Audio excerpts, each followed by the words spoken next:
Hello and welcome to JD studies. स्वागत करता हूं आप सभी का इस चैनल पर। लास्ट लेक्चर में हमने पूरा एग्जांपल्स वाला टॉपिक कंप्लीट किया था, यानी उसमें एग्जांपल्स हमने देखे थे। आज हम लोग आगे देखेंगे, उसमें आज हम लोग देखने वाले हैं विंडो डिमेंशन, और हम लोग दूसरा चीज देखने वाले हैं ओवरऑल डिमेंशन। ये टॉपिक हम लोग पहले भी कवर अप कर चुके हैं, लेकिन आज फिर से उसको विंडो डिमेंशंस और ओवरऑल डिमेंशंस आप देखेंगे। इसके अलावा हम लोग यॉक की डिजाइन किस तरीके से की जाती है वो भी आप देखेंगे। Okay,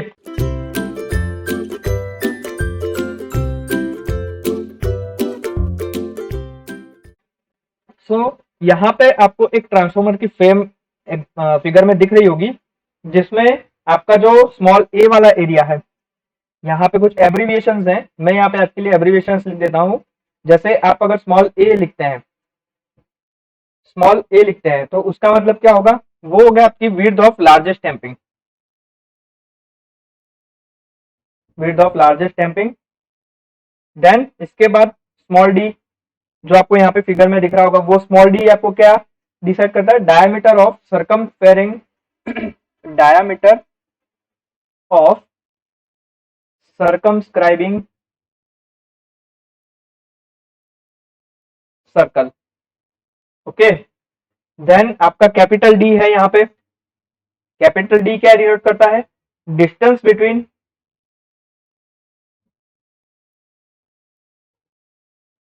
centres of adjacent limb. Okay, then आपका डब्ल्यू डब्ल्यू है। डब्ल्यू डब्ल्यू क्या है, विड्थ ऑफ द विंडो है।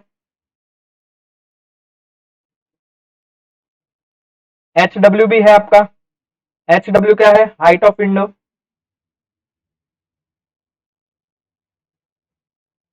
या फिर आप कह सकते हैं उसकी length of window, length of limb भी कह सकते हैं इसे। ठीक है, लेंथ ऑफ लिम्ब। ओके, यहाँ पे लिम्ब क्या है आपको सबको पता होनी चाहिए। लिम्ब वो चीज है जहां पे आपकी वाइंडिंग्स को सराउंड, उसके वाइंडिंग्स आपको किया जाता है। ठीक है, उसको हम लोग लिम्ब कहते हैं। तो ये जो फिगर आपको यहाँ पे दिख रही है, इसमें आपको तीन लिम्ब दिखेंगे। एक तो आपका ये लिम्ब है, देन सेकंड आपका ये वाला लिम्ब है, और थर्ड आपका ये वाला लिम्ब है। ऐसे तीन लिम्ब है। मीन्स देखिए, अब इसमें होता क्या है कि अगर मान लेते हैं कि आपके जो एडजेसेंट लिम्ब है, एडजेसेंट मतलब बाजू बाजू में, ये वाला लिम्ब और ये वाला लिम्ब अगर मान लेते हैं, तो इनके बीच का डिस्टेंस वो किस चीज को अफेक्ट करता है, वो लीकेज रिएक्टेंस को इफेक्ट करता है। ठीक है, अगर आपका ये डिस्टेंस, ये कैपिटल डी की वैल्यू अगर स्मॉल हुई, तो क्या हो जाएगा, जो आपके लीकेज रिएक्टेंस है उस पर भी इफेक्ट पड़ेगा, प्लस आपके जो वाइंडिंग्स आप करने वाले हैं, जो लिम पे आप वाइंडिंग करने वाले हैं, ये वाइंडिंग आपकी लिमिटेड हो जाएगी। मतलब आप उसे एक लिमिट वैल्यू से ज्यादा उस चीज पे वाइंडिंग आप नहीं कर सकते। ओके, तो ये चीज लिमिट, वाइंडिंग को लिमिट करने के लिए, वाइंडिंग अगर आपकी लिमिटेड हो जाती है, तो उस चीज को काउंटर करने के लिए ये जो लिम्ब की हाइट है, यानी एच डब्ल्यू की जो वैल्यू है, उसे हमने इंक्रीज करनी पड़ती है। तो इसलिए जो वाइंडिंग आपकी होती है वो आपकी लॉन्ग और थीन हो जाती है। और ये अरेंजमेंट, वाइंडिंग की लॉन्ग और थीन होने की अरेंजमेंट आपकी लीकेज रिएक्टेंस की वैल्यू को लो कर देती है। ओके, तो इसीलिए हमें यहाँ पे आपके विंडो डिमेंशंस, यानी उसकी हाइट और विंडो की विड्थ, ये दोनों डिसाइड करना बहुत ही एक नेसेसरी पार्ट हो जाता है। ओके, तो जो विंडो का एरिया है वो आपका किस चीज पे डिपेंड करता है, विंडो का एरिया आपका उसके टोटल कंडक्टर एरिया पे और उसके विंडो स्पेस फैक्टर पे डिपेंड करता है। ओके, तो ये जो विंडो की हाइट और उसकी विड्थ है, उसके हमें ऐसी सुटेबल अरेंजमेंट करनी पड़ती है वाइंडिंग के लिए, ताकि हम लोग को लीकेज रिएक्टेंस की डिजायर्ड वैल्यू मिल सके। ओके, तो जो एरिया ऑफ विंडो है आपका, एरिया ऑफ विंडो जिसको हम लोग ए डब्ल्यू से डिनोट करते हैं, वो हमारा डिपेंड करता है किस चीज पे, टोटल कंडक्टर एरिया पे और उसके विंडो स्पेस फैक्टर पे। तो यहाँ पे total conductor area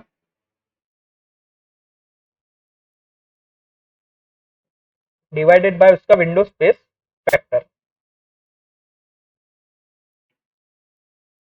okay, window space factor क्या होता है मैं आपको पहले ही लेक्चर्स में बता चुका हूं। ओके, सो यहाँ पे सिंगल फेज अगर आपका ट्रांसफार्मर है तो टोटल कंडक्टर एरिया कितना होगा आपका 2 AP TP डिवाइडेड बाय आपका KW।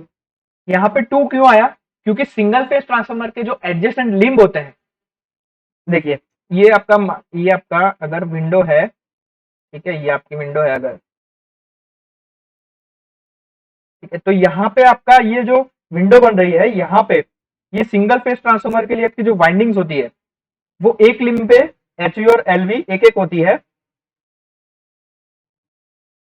तो ऐसे दो लिंब की मिला के यहाँ पे हमारे पास दो वाइंडिंग हो गई, एक हो गई आपकी HV वाइंडिंग और एक हो गई अंदर वाली आपकी होती है LV वाइंडिंग। तो ये एक लिंब पे आपकी HV और LV है और दूसरे लिंब पे आपकी HV और LV है। तो ऐसे दोनों लिंब की अगर मिला है तो हमारे पास दो HV और दो LV वाइंडिंग हो जाती है। इसलिए यहाँ पे हमारा टोटल कंडक्टर एरिया क्या होता है 2 APTP, okay, divide by window space factor KW। Similarly अगर हम लोग थ्री फेज की बात करें, ये मैं आपके ये मिटा देता हूं।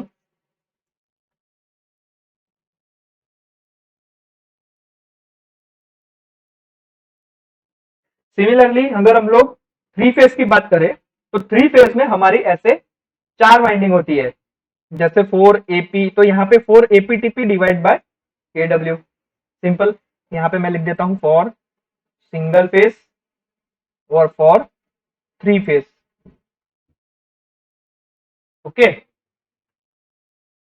तो यहां से एरिया ऑफ विंडो आप दूसरे तरीके से भी लिख सकते हैं।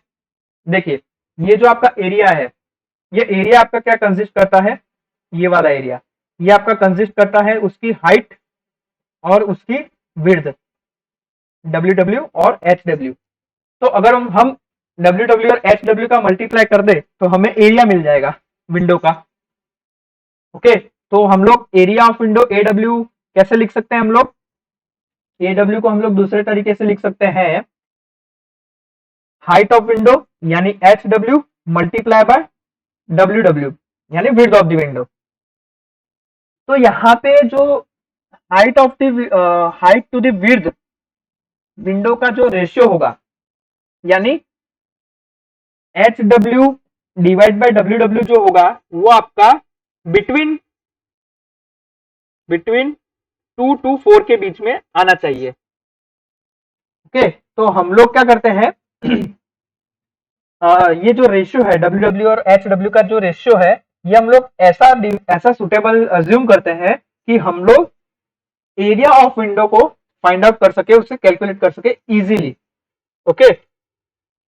सो विड्थ ऑफ द विंडो जो हमारा मैक्सिमम आउटपुट देता है वो होता है हमारा WW, और वो कितना होता है capital D minus small d।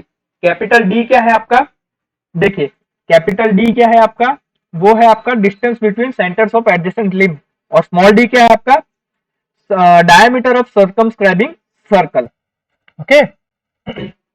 तो यहाँ पे मैं एक छोटा सा पॉइंट लिख देता हूं कि जो आपका W है वो किस तरीके से फाइंड आउट किया जाता है, capital D minus small d, जिसकी वैल्यू अगर आपको कैपिटल D नहीं दे रखा तो आप क्या कर सकते हैं 0.7 स्मॉल d, ये वैल्यू लेके आगे फाइंड आउट कर सकते हैं, okay. Now design of York, ये वाला टॉपिक है आपका डिजाइन ऑफ यॉक।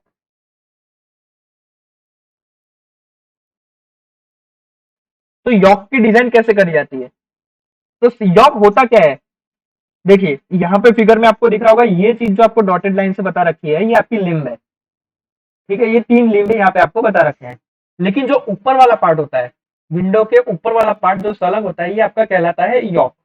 तो इसकी डिजाइन भी करना हमारे लिए नेसेसरी हो जाता है। तो इसकी डिजाइन हमें किस तरीके से करते हैं, तो जो हमारा एंटायर कोर होता है वो हमारा दो पार्ट में डिवाइडेड होता है, जैसे मैंने आपको यहाँ पे बताया लिम्ब और यॉक, ठीक है। और जो हॉरिजॉन्टल वाला पार्ट होता है उसको हम लोग यॉक कहते हैं, सिंपल। तो यहाँ पे देखिए, ये देखिए आपको ये जो डीवाई है, ये डीवाई है आपका कोर एरिया, ये एच वाई जो है वो आपकी हाइट है, ठीक है। तो यहाँ पे हम लोग एरिया कैसे लिख सकते हैं? एरिया अगर हमें लिखना है तो एरिया को हम कुछ इस तरीके से लिख सकते हैं। देखिए मैं आपको बता देता हूं।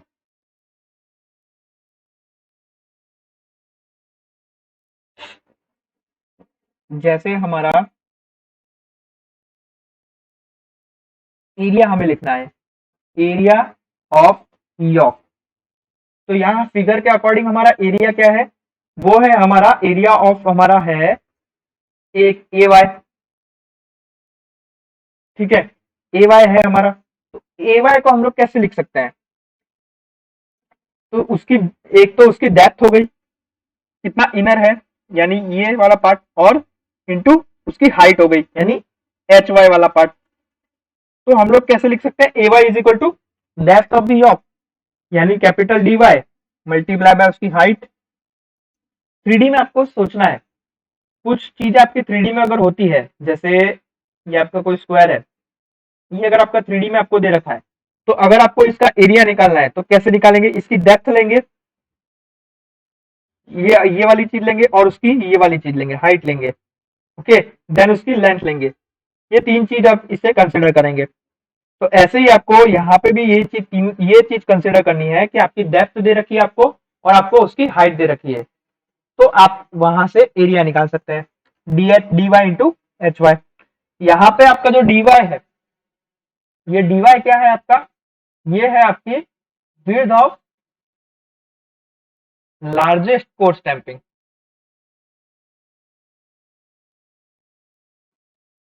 ओके, यानी डी वाई को आप स्मॉल ए भी लिख सकते हैं, D Y is equal to small A भी होता है। तो यहाँ पे एरिया ऑफ यॉर्क की बात करें तो area of yoke A Y is equal to क्या होता है? 1.15 टू 1.25 टाइम्स ऑफ क्या होता है? एजीआई फॉर ट्रांसफार्मर यूजिंग, ये आपको वैल्यू डायरेक्टली याद रखनी है, hot rolled steel.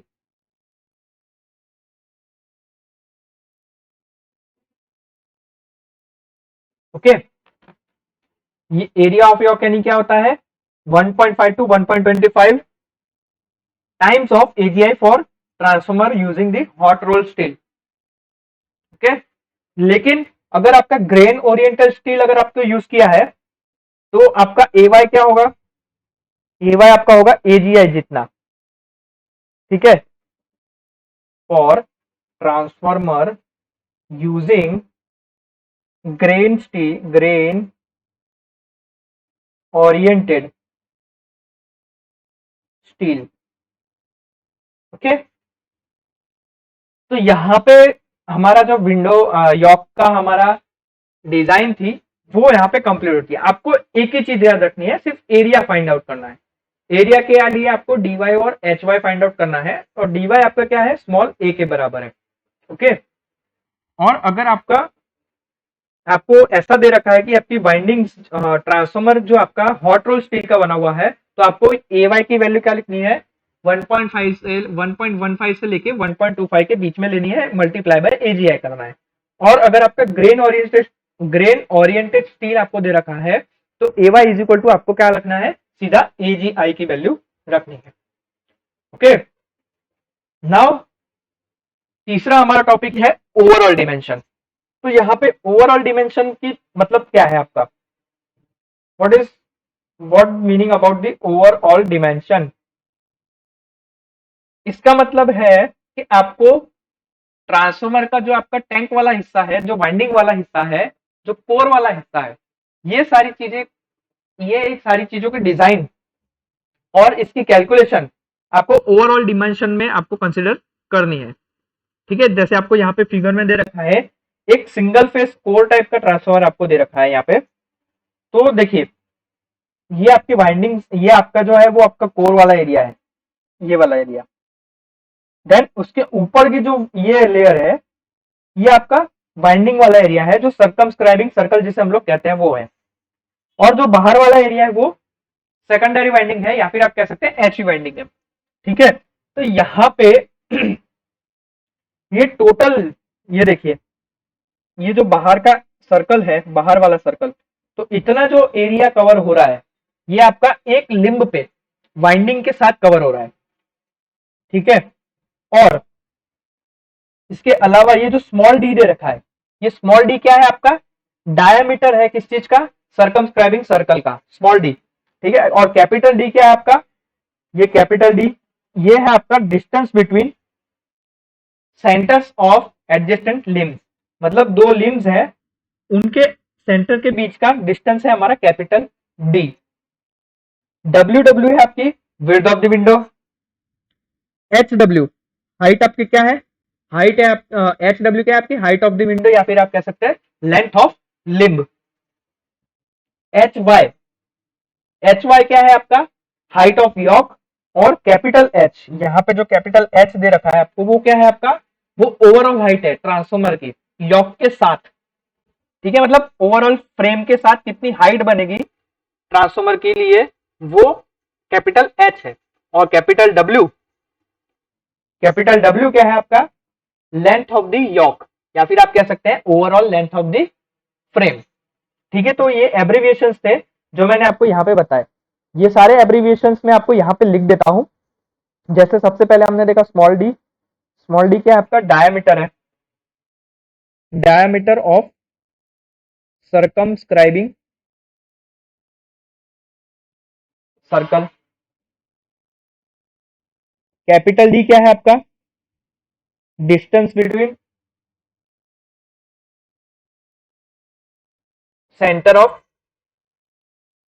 Centres of adjacent limb. Then मैंने बताया था आपको डब्ल्यू डब्ल्यू, डब्ल्यू डब्ल्यू क्या है आपकी विड्थ ऑफ द विंडो। इसके बाद मैंने आपको बताया था एच डब्ल्यू, ये आपकी height of window.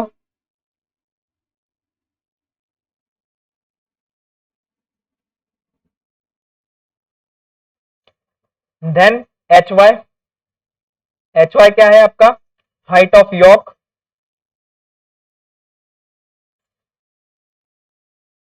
Then capital H मैंने आपको बताया था वो है आपकी overall dimension, sorry overall height of transformer.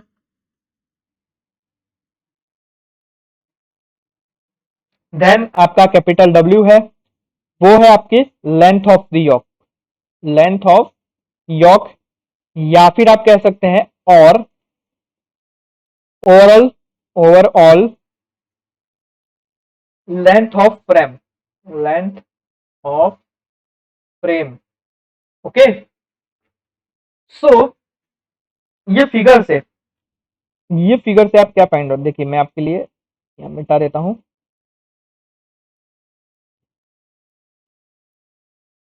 ये जो फिगर है, ठीक है, यहां से आप क्या फाइंड आउट कर सकते हैं, ये फिगर से आप जैसे मान लीजिए distance between centre of adjacent limb, capital D हमें फाइंड आउट करना है, तो capital D is equal to क्या होगा, ये देखिए यहां से आप आधा डी लेंगे यानी डी बाई टू, यहां से प्लस यहां से आप डी बाई टू लेंगे और प्लस आपका डब्ल्यू डब्ल्यू होगा। तो आप क्या कर सकते हैं, D by two plus W W, तो हम लोग क्या लिख सकते हैं, डी प्लस डब्ल्यू डब्ल्यू, ये चीज लिख सकते हैं। तो एक चीज हमारे पास आ गई, क्या रिलेशन आया, कैपिटल डी के लिए हमारे पास क्या रिलेशन आया, small D plus W W के। देन यॉक की जो डेप्थ थी वो तो हमारा इक्वल टू ए था ही। देन हमारे पास दूसरा अगर हमें फाइंड आउट करना है, जैसे कैपिटल एच, हाइट करनी है हमें, डिमेंशन में हमें हाइट और विड्थ चाहिए होती है, तो अगर हमारे पास हाइट फाइंड आउट करनी है तो देखिए हाइट में क्या है, हमारे पास यहाँ पे एच डब्ल्यू है और यहाँ से एच वाई है और यहाँ से एच वाई है, तो यहाँ से हमारे पास दो एच वाई हो गए प्लस एच डब्ल्यू हो गया, तो हमारी टोटल हाइट आ गई। तो हम लोग यहाँ से हाइट भी लिख सकते हैं, एच इज इक्वल टू हम लोग क्या लिख सकते हैं, H W plus two H Y, यानी हाइट ऑफ विंडो प्लस दो बार हाइट ऑफ यॉक, ये चीज लिख सकते हैं। देन हमें विड्थ फाइंड आउट करनी है, डब्ल्यू, ये चीज डब्ल्यू फाइंड आउट करना है। तो डब्ल्यू फाइंड आउट करने के लिए हमारे पास डब्ल्यू कैसे है, तो देखिए यहां से आपके पास ए बाई टू है यहां से आपके पास a/2 है, प्लस इसके अलावा आपके पास क्या है, टोटल डिमेंशन d की वैल्यू है, यहां से d की वैल्यू भी आ गई। तो आप h भी फाइंड आउट, w भी फाइंड आउट कर सकते हैं। तो w कैसे फाइंड आउट होगा, capital D plus small a। Okay, so एक चीज आप ऊपर वाली फिगर से फाइंड आउट कर सकते हैं, क्या चीज, जो विड्थ है, विड्थ ओवर वन लिम्ब, एक लिम्ब के ऊपर वाली जो विड्थ है वो किसके इक्वल होती है, outer diameter of H winding. कैसे, ये देखिए फिगर में देखिए ये जो वन लिम्ब है, एक लिम्ब है, उसकी जो विड्थ है वो किसके इक्वल होगी, डायमीटर, आउटर डायमीटर जो होगा एच वाइंडिंग का, यानी ये वाले वाइंडिंग का, ठीक है, ये वाले वाइंडिंग का, ये आउटर डायमीटर जो होगा, यानी यहां से अगर हम लोग इसकी बात करें, ठीक है, तो ये दोनों इक्वल होंगे। ओके, और इसके अलावा एक और चीज है, अगर हम लोग विड्थ ओवर टू लिम्ब की बात करें, विड्थ ओवर टू लिम्ब, वो किसके इक्वल होगा, वो होगा हमारा capital D plus outer diameter of H V winding. Okay, so यहाँ पे सिंगल फेज को हमने जैसे कंसिडर किया, वैसे ही हम लोग थ्री फेज में भी कंसिडर करते हैं। तो फिगर में जो हमें दिख रहा है कि आप डब्ल्यू की वैल्यू क्या लिख सकते हैं, यहां से अगर आपको डब्ल्यू की वैल्यू निकालनी है तो वही डी, सॉरी कैपिटल डी की अगर आपको वैल्यू निकालनी है तो simple d/2 plus W plus d/2, मतलब d प्लस डब्ल्यू, सिंपल। तो यहाँ पे अगर हम लोग दो कैपिटल डी है तो मल्टीप्लाई बाय 2 कर सकते हैं, तो 2 इंटू डी प्लस डब्ल्यू ऐसा लिख सकते हैं थ्री फेज ट्रांसफॉर्मर के लिए। ओवरऑल हाइट भी हमें ऐसे ही फाइंड आउट करनी है जैसे हमने सिंगल फेज के लिए करी थी, यानी ओवरऑल हाइट हमारी क्या होगी, एच डब्ल्यू प्लस आपकी जो एच वाई है यानी 2hy। Okay, simple. Width of the window क्या होगी हमारी, 2 मल्टीप्लाई बाय, क्या होगा, 2 multiply by capital D plus small D, simple. Okay, so इसी के साथ हम लोग आज का लेक्चर यहाँ पे कवर अप करते हैं। मिलते हैं नेक्स्ट लेक्चर में जहां पे हम लोग आगे का टॉपिक पढ़ेंगे। ओके, तब तक के लिए इस वीडियो को लाइक कर दीजिएगा, चैनल को सब्सक्राइब कर दीजिएगा और बेल आइकन पे प्रेस जरूर कर दीजिएगा, ताकि ऐसे वीडियो अगर ऐसे वीडियो आते रहेंगे और आपको उसकी नोटिफिकेशन भी मिलती रहेगी। ओके, और एक चीज और, ये वीडियो को शेयर जरूर कर दीजिएगा, और अगर कुछ भी डाउट है आपको किसी भी टॉपिक रिलेटेड तो आप कमेंट सेक्शन में कमेंट जरूर कीजिएगा। ओके, मिलते हैं नेक्स्ट लेक्चर में, टिल देन जय हिंद।